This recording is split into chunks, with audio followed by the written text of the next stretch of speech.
Hvala lepa. Lep pozdrav v imenu našega podjetja, mojih kolegov, ki so tukaj z mano, oziroma znancev poslovnih partnerjev. Upamo, da vam bomo uspeli pripraviti eno tako zanimivo predstavitev, kako se je poslovanje z Norveško, oziroma pojasniti, zakaj smo se mi odločili za tak korak. I would like to welcome our foreign guests. I was asked to prepare a presentation in Slovenian language, so I will do, which will be a bit boring for you, but I'm ready to give certain additional explanation to any of you interested in this subject later. And I'm glad and happy that on our team is also Mr. Gisle Mittul. He is out for the moment, but he will have his presentation at the end of this section, and he will present his topic in English. So let us start. Sigma Energija je podjetje, ki se ukvarja z razvojem elektrarne na morske valove. Ustanovljena je bila 2008. leta strani gospoda ministra Mileta Dragiča, izumitelja in podjetnika, z namenom, da dokonča razvoj te elektrarne na morske valove in potem ta koncept tudi komercializira. V letu 2010 smo postali člani Ljubljanskega univerzitetnega inkubatorja in na razpisu ustregali tudi pogoje za pridobitev podpore Slovenskega podjetniškega sklada za zagon podjetja. Podjetje pa seveda življenjsko odvisno od uspešnega razvoja elektrarne na morske valove, ki ima nekaj mejnikov že do zdaj doseženih. Začelo se je z idejo, ki se je spremenila v domače poskuse našega ustanovitelja in izumitelja, ki je že tudi pred ustanovitvijo podjetja razvijal in testiral več generacij modela plovnega telesa kot ene od bistvenih sestavin te elektrarne in pretvornika energije morskih valov, ki je pa pač že kombinacija vseh teh sklopov, ki daje rezultat, to je, bi rekel, vrtenje pogonske osi generatorja. In ti testi so bili izvedeni tako delno še v domačem okolju, tudi v domačem bazenu, potem v zadnjem obdobju letih 2008-2009 v Črnogorskem primorju v naravnem morju. V letu 2009 je bil publiciran prvi PCT patent, se pravi, ta rešitev je bila pripoznana kot noviteta. In v letu 2010 smo izvedli testiranje modela 4. generacije v morskih laboratorijih Norveškega razvojno-raziskovalnega inštituta Marintek v Trondheimu. Lani smo pridobili tudi že licenco za postavitev prototipa te elektrarne v norveškem Severnem morju, in sicer v bližini obale otoka Runde, ki je eden najbolj zahodnih norveških otokov in je tudi neke vrste naravni rezervoat, kar pomeni, da naj bi ta naša tehnologija dokazala, da je absolutno ekološko sprejemljiva. Skratka, toliko, še ena zelo pomembna mejna točka je seveda, da so naši partnerji iz podjetja ETRA iz Štor, ki so tudi tukaj z nami danes preko svojega predstavnika, že pripravili tudi grobi projekt te elektrarne z vidika elektronskih komponent, in to elektrarno v miniaturi v bistvu v njihovem testnem laboratoriju tudi že imamo narejeno z tega vidika. Naši partnerji, zato kar delamo, seveda rabimo zelo veliko partnerjev, so institucije in podjetja iz Slovenije, inkubator kot naše matično okolje, ETRA Štore, Univerza v Ljubljani preko Fakultete za strojništvo in Fakultete za elektrotehniko, Markin Venta in pa Martin Net. To so pač podjetja z različnimi bi rekel, znanji in kompetencami, ki nam pomagajo pri tem, kar počnemo. Imamo tudi zelo močno podporo strani srbskih institucij, in sicer Univerze v Beogradu, Univerze v Novom Sadu, sicer strojne fakultete v Beogradu in pa Fakultete za tehnične vede v Novem Sadu, pa eno tako mečkano, ampak podobno podjetje Multitech iz Vojvodine. Seveda pa zakaj smo mi tukaj danes na tej delavnici? Zato, ker so pa naši zelo pomembni razvojni partnerji in podjetje, s katerimi poslujemo tudi poslovno, norveški. Kot prvi največji in glavni naš partner je tukaj seveda Runde Miljøcenter. To je razvojno-raziskovalna ustanova, ki so jo ustanovili lokalni podjetniki na tem otoku in v bistvu spodbuja razvoj morja in tehnologij v morju. Posebej se ukvarja pa tudi z razvojem tehnologij za pridobivanje energije iz obnovljivih virov, med ostalim tudi iz biomase. Potem je patentna pisarna oziroma patentno odvetništvo Globman & Vingtoft iz Osla, Marintech iz Trondheima, že omenjen, Marintechnit, mečkana projektantska firma iz otoka Runde, ki pa je projektirala eno od ladij, ki je dobila nagrado kot najboljši dizajn za ladjo pred 2 leti, najboljši svetovni dizajn za ladjo. To je ena od takih firm, ki je bila prej omenjena strani gospe iz Innovation Norge, se pravi ena od mnogih, ki imajo malo ljudi, ampak izjemno tehnično znanje in so sposobne to tehnično znanje uveljaviti na svetovnem nivoju. Recimo, eden od ustanoviteljev tega Runde Miljøcenter je tudi ena majhna lokalna firma, ki recimo proizvaja WC-je za ladje z zelo sodobno tehnologijo in ki je dobila naročilo ravno lani, da opremi kitajske železnice s tem svojim proizvodom. Jaz verjamem, da si veliki pa majhni podjetniki v tej sobi znate oceniti, kakšen posel je ta mečkana firma sklenila. Je to firma Jet, mogoče? Ja. Potem so pa tukaj tudi Force Technology projektanti za strukture v morju iz Osla oziroma Sandvike, pa Kacio advokater, pisarna, ki nam pomaga svojo pravno pomočjo, tudi Sandvike pri Oslu. Skratka, to je zdaj uvod,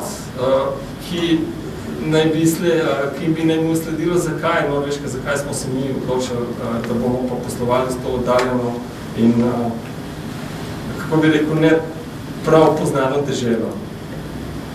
Tale slika marsikaj pove. Tukaj je predstavljena, bi rekel, ocenjena potencialna energija, ki jo skrivajo oceani v sebi. Vidimo, da so dežele z največjimi potenciali jugozahodna obala Južne Amerike, jug Avstralije, Južna Afrika, Irska, Škotska, Kanada in Norveška. In jasno, da potem v tem krogu iščeš bi rekel, možnost, da uveljaviš tehnologijo, kakršno mi razvijamo, oziroma poskušaš najti tudi možnost povezovanja s podjetji, ki se s tem v teh okoljih ukvarjajo.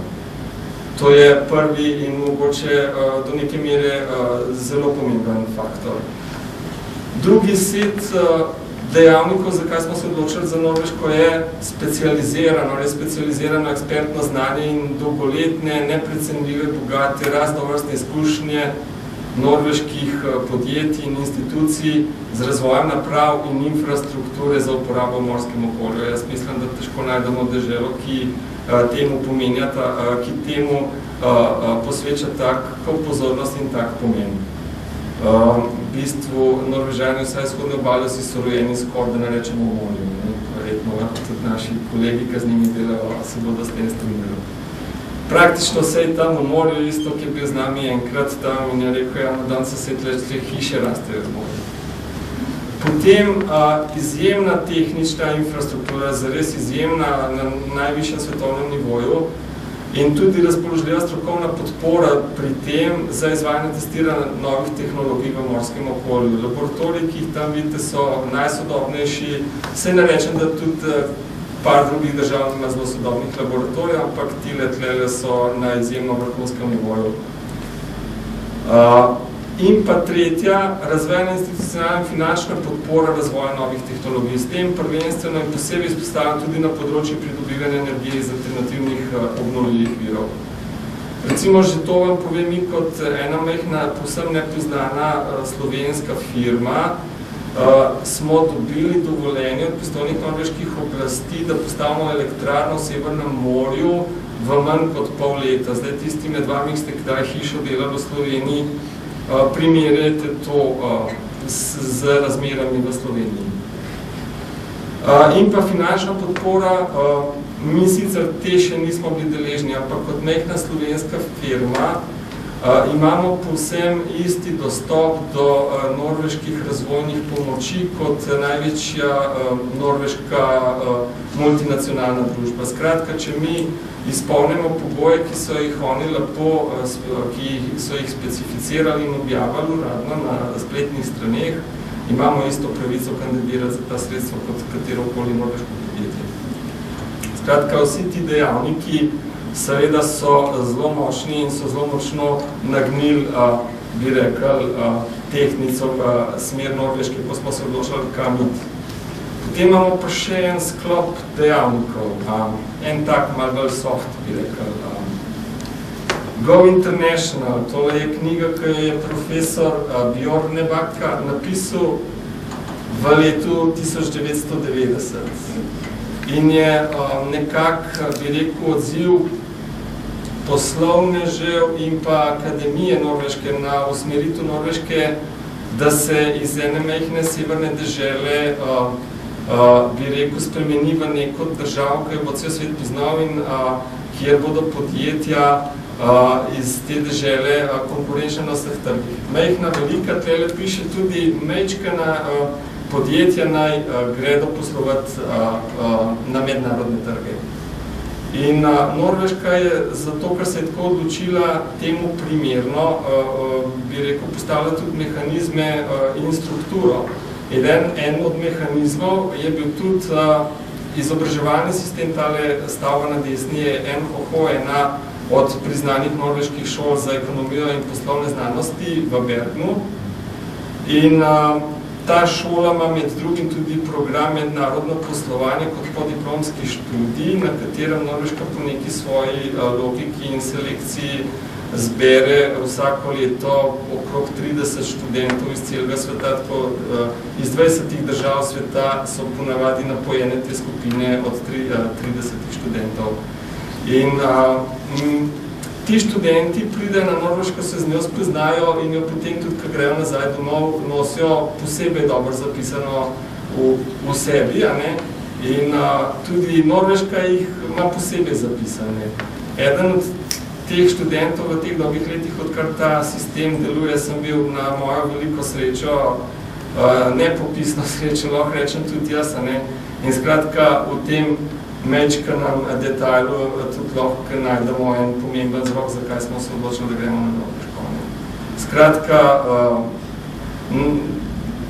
vezi, ki so ostale v tem obdobju, so pomembno vplivali na to, da so stvari tam stekle, tako kot smo si želeli in da smo prišli do izhodišč, kakršna zdaj imamo, in na osnovi katerih, če bodo naši inženirji v sodelovanju z vsemi temi ostalimi institucijami, ki smo jih navedali, uspeli najti tehnično rešitev, ki jo do zdaj še ni uspeli najti nikomur. Zelo veliko poskusov je, zelo veliko držav, ki so oceanske države ali pomorske države, se s to problematiko intenzivno že skozi daljše obdobje ukvarja in ogromna sredstva so bila investirana v razvoj te tehnologije, ampak prav zares uspešnega komercialnega produkta zaenkrat vse to naprej za ne še ni rodilo. Mi upamo, oziroma naš ustanovitelj je absolutno prepričan, da je tisto, kar je dotuhtal prava rešitev, da je temu tako dokazuje tudi s tem, da v bistvu vse razvojne aktivnosti doslej financira iz svojega lastniškega vložka.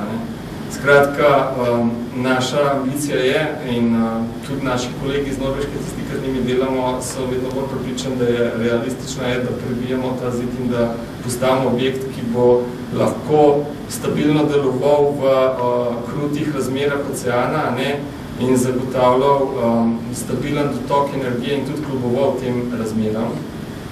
V tem kontekstu imamo že dogovorjen tudi, da ko bo prototip postavljen, da bo vključen v norveško elektrodistribucijo in da bo pač spremljen, kaj se dogaja skozi eno leto. In potem bodo tudi končne presoje o vitalnosti tega koncepta možne. Skratka, ker pa ni naša firma zdajle Topik, ampak kako in zakaj na Norveško, bi jaz kar predal besedo našim kolegom, tako nekako smo zadevo strukturirali.